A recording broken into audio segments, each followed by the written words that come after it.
now, no one wants to fight for Israel! His hand! His hand! Oh! His hand!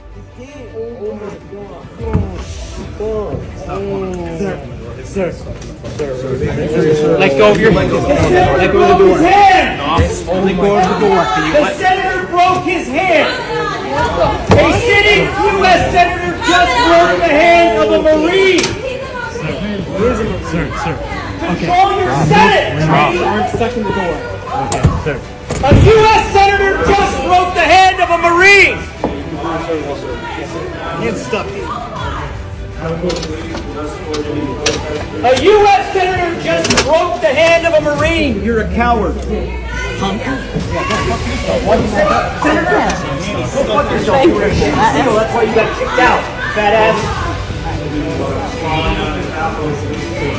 Everybody sit down, please. Sit down, please. Everybody sit down, please. Everybody sit down, please. I'm getting out of here. That's fine. Everybody sit down, please. Is your hand okay? Okay. No, it's not. This is disgusting. Disgusting. Just pull it out. Raksasa minyak asal Arab Saudi, yakni Saudi Aramco, sempat tutup fasilitas kilang minyak Ras Tanura miliknya. Langkah ini diambil sebagai tindakan pencegahan darurat setelah kilang strategis tersebut menjadi sasaran serangan pesawat nirawak atau drone.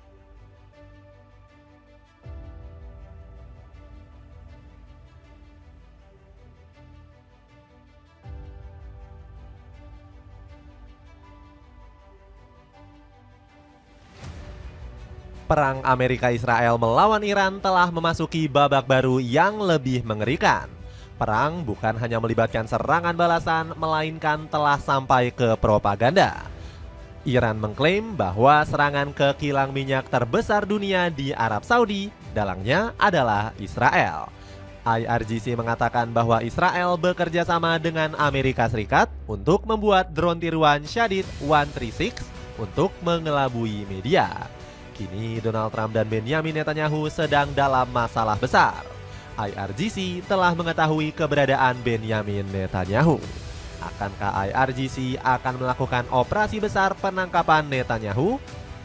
Rahim Safavi selaku penasehat militer senior Iran terus memantau setiap pergerakan sang Perdana Menteri Israel ini. Sementara Donald Trump dihadapkan masalah besar dengan banyaknya prajurit yang tewas. Kalau kamu sudah melihat video tadi, veteran tentara menolak keras perang untuk dilanjutkan. Bagaimanakah strategi yang dimainkan negeri Paramulah agar bisa memenangkan dan mengakhiri peperangan?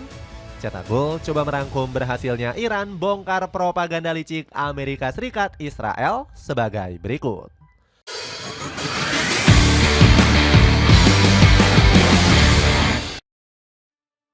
Aksi serangan manipulasi demi hancurkan Timur Tengah. Kalau kalian sedang mengamati gejolak perang, kamu pasti tahu dengan kabar meledaknya kilang minyak Arab Saudi. Kilang terbesar di dunia ini seketika terbakar hebat pada hari Selasa kemarin.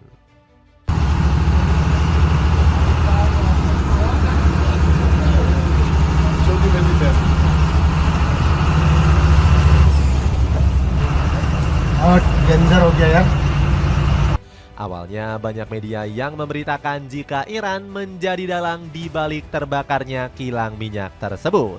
Kami akan melansir salah satu media asal Turki yakni Anadolu Ajansi. Dalam laporannya, media ini menuliskan jika Iran menjadi pihak yang bertanggung jawab atas serangan ini.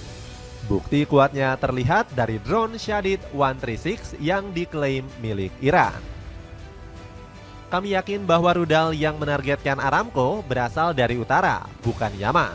Itulah mengapa kami menganggap Teheran bertanggung jawab atas serangan itu, kata Adel Al-Jubeir selaku Menteri Luar Negeri Arab Saudi. Dari kasus hancurnya kilang minyak Aramco, pejabat Arab Saudi bahkan sampai murka. Mereka nggak segan-segan akan membalaskan dendamnya terhadap Teheran. Kerajaan menegaskan kembali hak penuh untuk mengambil semua tindakan yang diperlukan untuk melindungi keamanan, integritas wilayah, warga negara penduduk.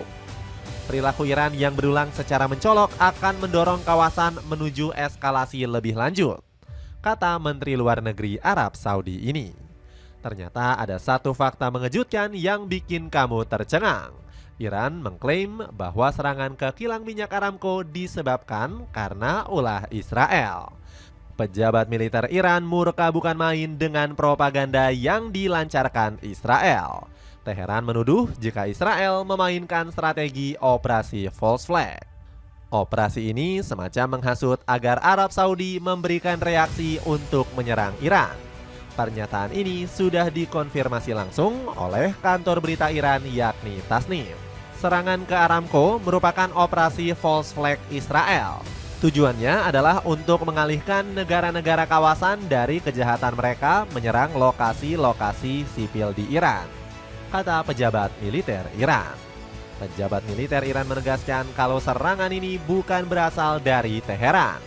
Iran telah secara gamblang mengumumkan bahwa mereka akan menargetkan semua kepentingan, instalasi dan fasilitas Amerika dan Israel di kawasan itu dan telah menyerang banyak diantaranya sejauh ini, tetapi fasilitas Aramco belum termasuk di antara target serangan Iran sejauh ini.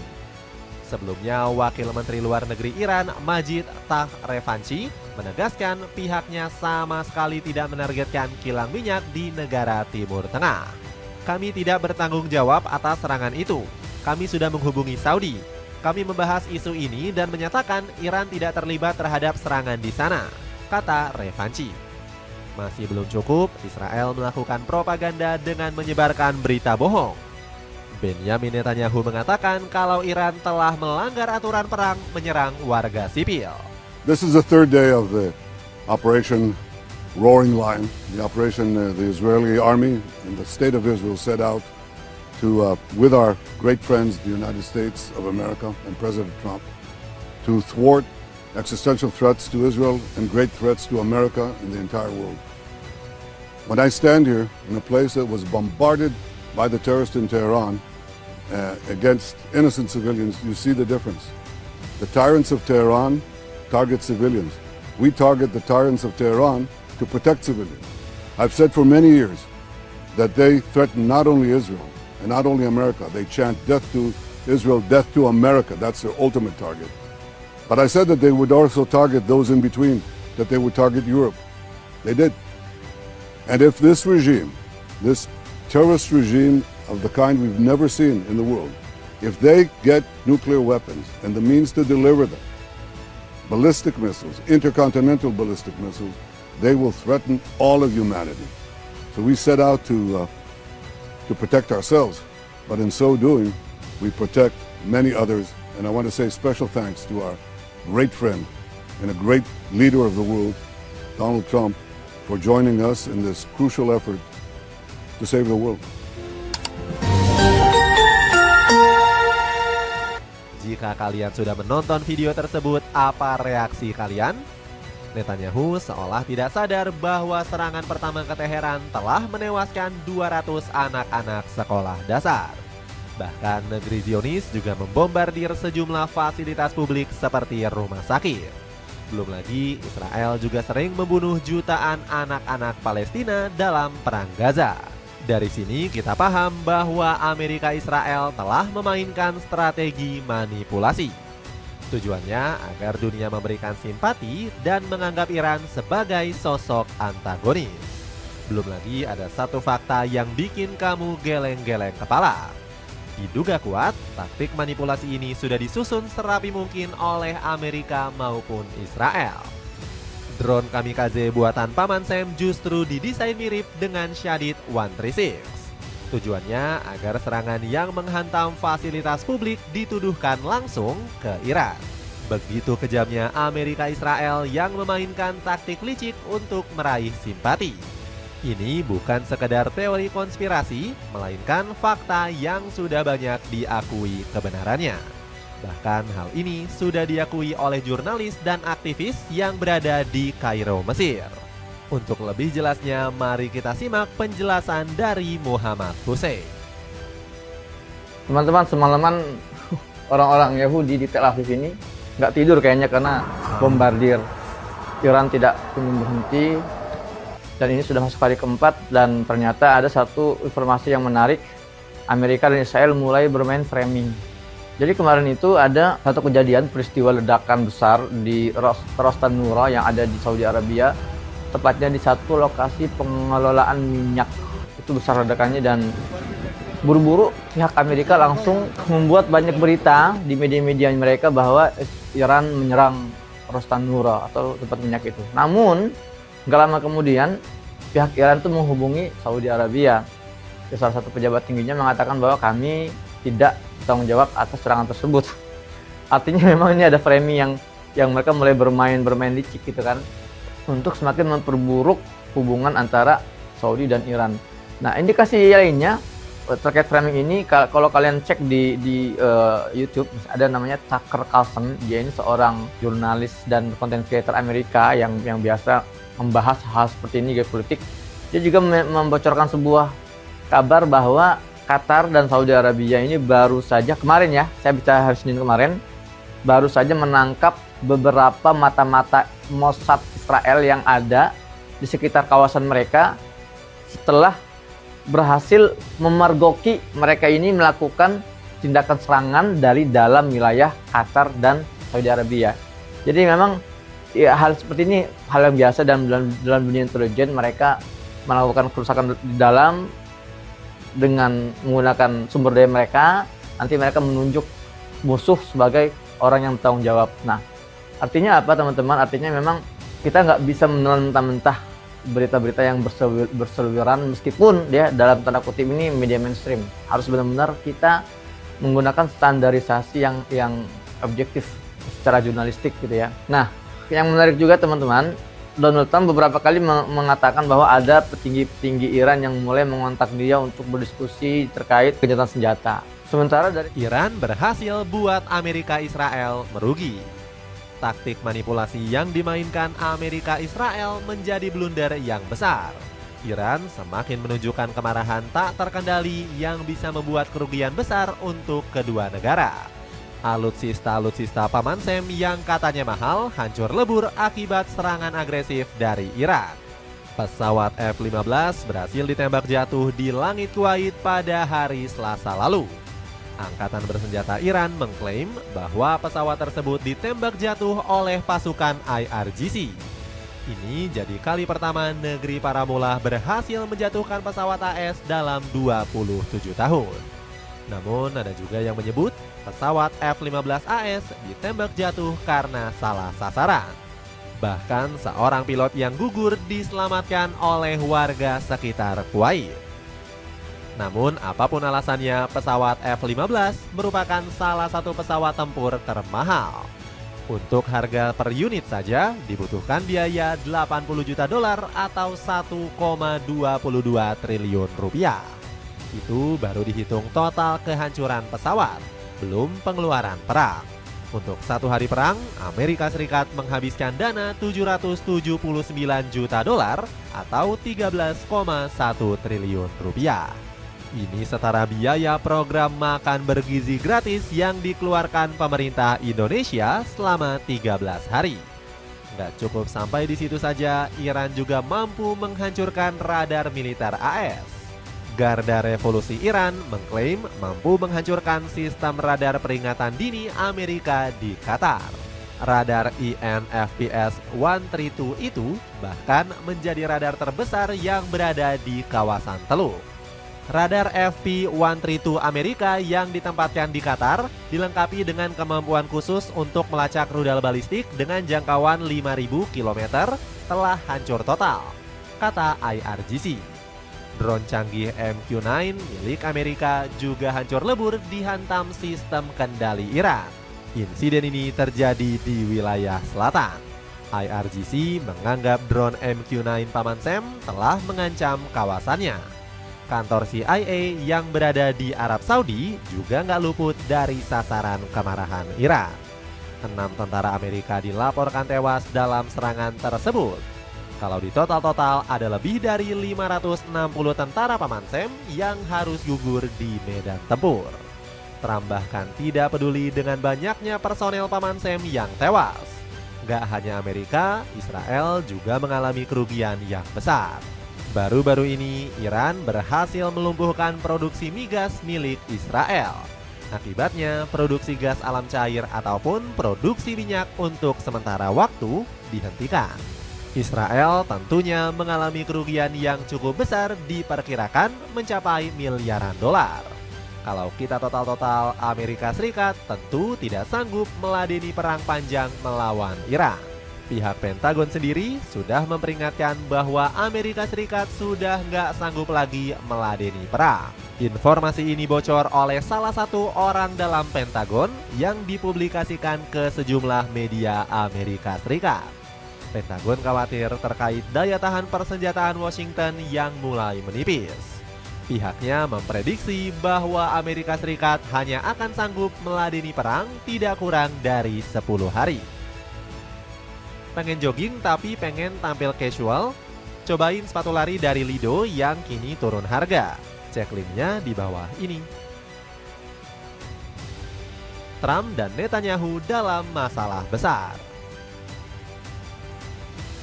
Meski sudah diperingatkan boncos, Trump Netanyahu bakal dalam masalah besar apabila tetap nekat meneruskan perang.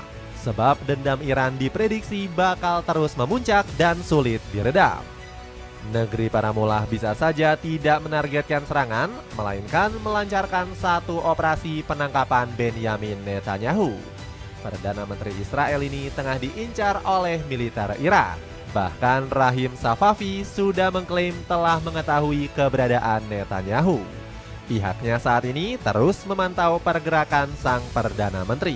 Safavi nggak akan membiarkan Netanyahu tidur nyenyak sedetik pun. Kami tahu di mana pertemuan Netanyahu berlangsung dan bank data kami telah memperbaruinya, kata Safavi. Sebelumnya IRGC menargetkan kantor Netanyahu di Tel Aviv untuk menjadi target serangan. Korps Garda Revolusi Islam Iran ini juga mengancam menyerang kawasan Haifa dan Yerusalem Timur. Apa yang akan dilakukan IRGC setelah mengetahui keberadaan Netanyahu? Akankah pasukan militer Iran ini bakal melakukan hal yang sama seperti Trump menangkap Nicolas Maduro? Menurut kabar terbaru, Iran sedang merencanakan menyerang rudal jarak dekat ke kantor Benyamin Netanyahu. Rudal Fatah II dikabarkan akan segera meluncur untuk memberikan pelajaran. Kalau secara logika, ini memang terdengar seperti lelucon mengingat menangkap Netanyahu sangatlah tidak mudah. Pria berumur 76 tahun ini di-backing langsung oleh admin bumi yakni Donald Trump. Namun Trump juga nampaknya sulit menolong Netanyahu yang sedang dalam bahaya. Presiden Amerika Serikat ini bahkan jarang memperlihatkan batang hidungnya selama perang. Trump seolah menghindari awak media yang ingin mewawancarai soal perkembangan perang. Dalam sebuah foto yang beredar, Trump terlihat pucat, lesu hingga membisu. Dari sini kita paham bahwa Trump benar-benar pusing dan kewalahan menghadapi Iran. Apa sebenarnya yang sedang dipermainkan oleh Donald Trump? Apakah Trump sedang menyiapkan strategi yang lebih besar untuk melanjutkan serangan terhadap Iran? Trump harus waspada karena Iran diprediksi bakal di-backing oleh sekutu kuat. Kim Jong-un baru-baru ini bahkan menawarkan rudal miliknya kepada Teheran. Pemimpin Korea Utara itu mengatakan negaranya siap memasok rudal apabila Iran membutuhkannya. Pernyataan ini muncul setelah Kim Jong-un mengecam keras serangan gabungan Amerika-Israel. Menurut sang presiden, perang Iran bisa mengganggu stabilitas politik Asia. Menurut analisis The Diplomat, Korea Utara merupakan salah satu negara pemasok rudal terbesar. Apabila kabar ini benar, Trump nampaknya harus waspada. Sebab Kim Jong-un pernah bilang satu rudal saja sudah cukup untuk meratakan Tel Aviv. Klaim ini benar-benar valid melihat rudal Korea Utara juga digunakan dalam perang Rusia melawan Ukraina. Jika Iran terpaksa menggunakan sebagian besar persenjataan Korea Utara, maka menciptakan kesenjangan pasokan senjata. Apalagi Amerika sudah mulai kewalahan dengan stok rudal yang menipis. Menurut laporan CNN, seorang pejabat senior AS membocorkan bahwa stok rudal Washington sudah mulai menipis. Pengen cari sepatu sneakers dengan model vintage? Cek informasinya untuk dapetin harga termurah. Itulah ulasan berhasilnya Iran bongkar propaganda licik Amerika Israel. Bagaimana pendapatmu? Apakah Israel dan Amerika memainkan perang psikologi untuk membuat mental Iran turun? Bagaimanakah respon Iran berikutnya? Coba tulis pendapatmu di kolom komentar di bawah ini.